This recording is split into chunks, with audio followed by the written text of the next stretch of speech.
Next up, Akai GX747DBX. These were manufactured in 1984, right? Reel to reel. I think this is probably the biggest one I've worked on. Just physically, this thing is immense. I have 7-inch reels on it because, and what's weird is the last 3 tape decks that came in that could play 10-inch reels were missing the hub adapters. So I have some hub adapters, just some cheapy aftermarket ones ordered for this. The Akai branded adapters that came with this, right now somebody wants like $350 for them on eBay, which is absolutely ridiculous. So I just ordered some aftermarket ones that will work. So they're on the way. So anyway, I would have 10-inch reels on it if I had the adapters. In terms of the series information, so when I pulled the catalog down, first 1984 is what I found for the year that this was manufactured and sold. It could cover other years, but there's just not a lot of information online about this. So I pulled down a 1984 product catalog from TIAC. The 3 tape decks that were listed at that time were the GX4000D, at least in this catalog, the GX77D, and I have a review on a GX77 that's coming up because I'm actually using one. I'm kind of testing it out to see if I want to keep it. And then the GX747 DBX. Now, I think they made a GX747. I'm not sure if they had a non-DBX, just a plain 747, or if they were only DBX. Again, I'm not a tape deck historian, so I don't really know, and I couldn't find a lot about this one online when I did my research. These came with an optional remote. Actually, I found 2 different optional remotes. This one actually has the wired remote with it. It works. I've tested all the functions. At least it seems to work okay. I can't guarantee it's going to be error-free forever. Man, my camera, I got to just... There we go. Sorry. It's just a little bit crooked. Let's get this lined up. I apologize. There we go. I've got a level on my tripod, and then I've got the viewfinder, and they're never in agreement with what is level and what is not, and what's going to be straight. So anyway, and then there was an optional remote control that was wireless. Those sell for about $350. These go for about $100 on eBay. At least I see them listed for sale at that price. So the cover, there's a kind of a heart-shaped cover on this. This one does not have the cover, and I think I've worked on 3 of these, and 2 did not have the cover. So I'm not sure what happens to those over the years, but you can pick up replacement covers, and someone is making like an aftermarket cover, I think, overseas, and I'm in the States. I think you can get them for about $200, probably shipped if you really wanted one. So in terms of the Akai here, definitely a modern aesthetic. Definitely, kind of screams the 80s. These are really dark wood veneer, I would assume. Yeah, I think they're wood veneer panels on the sides. Large deck, heavy deck. As I mentioned, 10-inch reel capable. In terms of operations, this is a pretty standard reel-to-reel. So you've got power, size of the reel, you have a cue and review. I'm not real familiar with the cue and review. It's not pause, but I don't know what that is. And you have Dolby on DBX. You have an auto mute. Oops. You have record, pause, reverse play, rewind, stop, forward. You have a pitch control, which I like pitch controls on the front of a deck. One of the things I don't like about the 707 that I have, no, it has pitch control in the front. The output control is on the back of the RT707, and I'll get to the output on this in a minute. You have the reverse selector counter. You have some memory keys, lap, count up, counter reset, auto counter stop. You have a clear button, a set button, auto set button. So you have all those functions, and then, as I kind of started to show you here, right, we have some additional controls here, right? We have the output, we have a start and stop, some kind of timer function. You have tape and source monitor, tape speed, tape selector for the bias adjustment here. You have record on and off, you have mic, and you have line levels. And then you've got headphones and 2 mic jacks there. And you access those by flipping that door down. So that's pretty handy. In terms of serviceability, so I don't do a lot of tape decks, as mentioned previously. I'm not really much of a restorer of tape decks. I'm more of a repairer of tape decks. And that's really very minor repairs. Again, there are much better resources for information on these. The channel I like is Big Matt, so I'll mention his channel in every video that I have.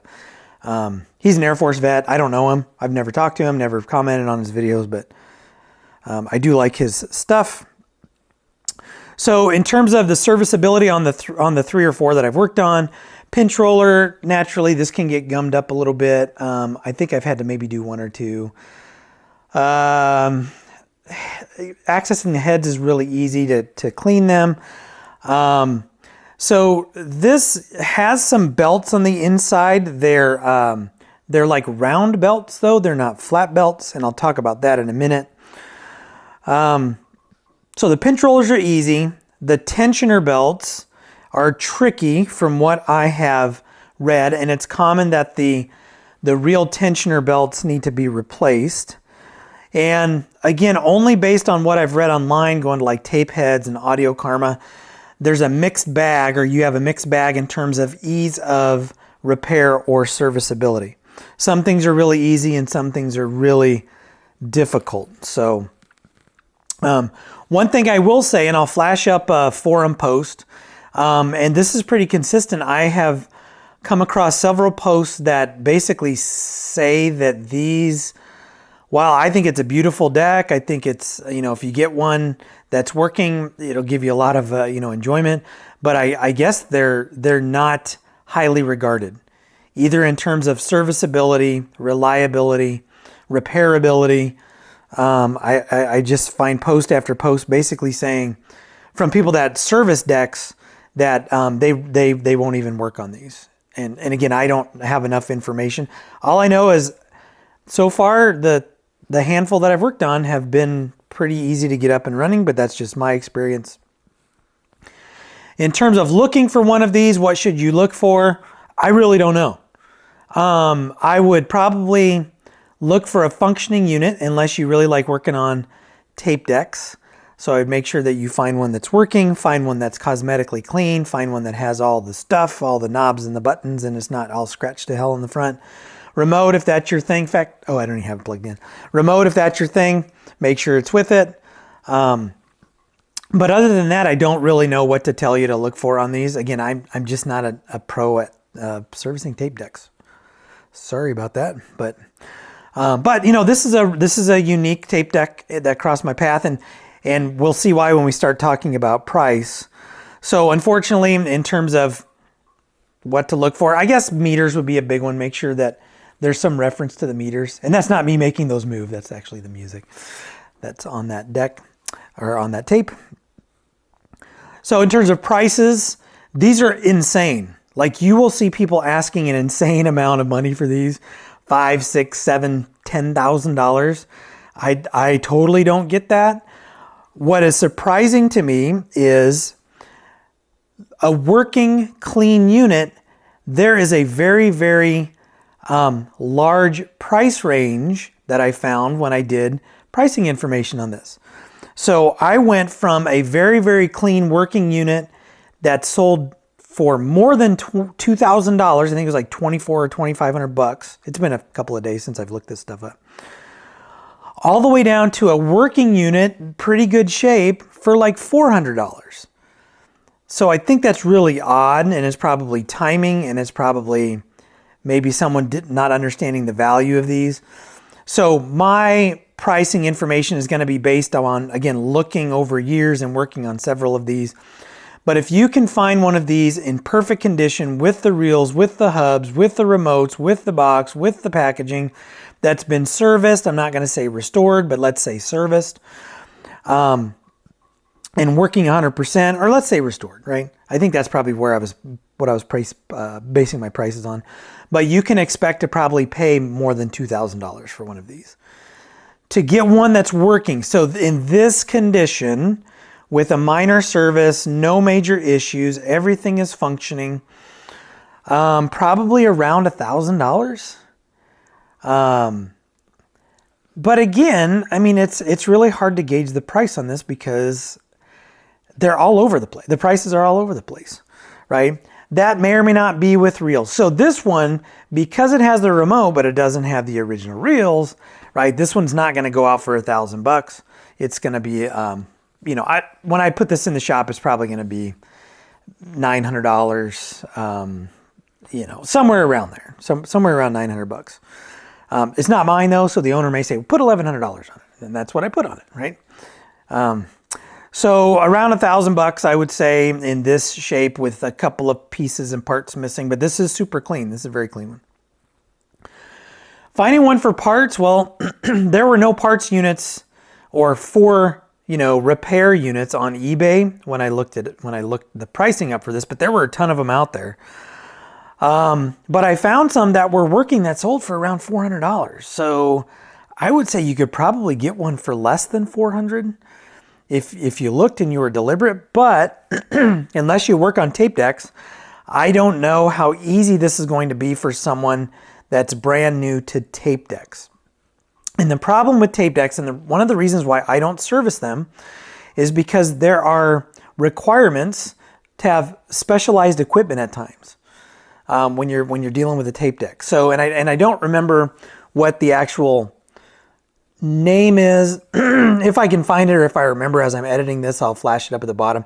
But there's a tool to measure the weight of the tensioners, and then you have calibration tapes and the calibration tapes are insane. They're a couple $100. You have other specialized probably tools that you would need to use on some of these things. Every tape deck that I've come across that requires like a recap can be a pain in the ass. Excuse my language, but they can. So these are like dual turntables to me. I just don't like to work on them. I'll spend an hour or two on it, see if I can get it up and running, but then that's where I'm like, nope, we need to send this out to someone, or just chalk it up to we bought a bad piece of gear and we'll keep it for parts. Right, so again, about $400 for one of those if you're brave. If you want to try to do the tape deck thing, jump into it. I don't know that this would be my first one that I would try that with. I'd probably do like a TIAC 4010 or a TIAC 2300, 3300, maybe an old Sony. Those would be good to kind of cut your teeth on. But one of these would be, I think it'd be it could drive you away from the hobby, at least in terms of servicing tape decks. But again, I've been able to, in fact, one I did have to repair, but I really don't remember what I did. It was a couple of years ago. Whoop, my big fat foot hit the stand. So I think that's all I have on the Akai. I'm losing my voice. It's early in the morning. I need to go finish my second cup of coffee, get the gunk cleared from the back of my throat. So anyway, I think that's it for this. So as always, if you like what you see, hit like, hit subscribe, and I will catch you in the next video.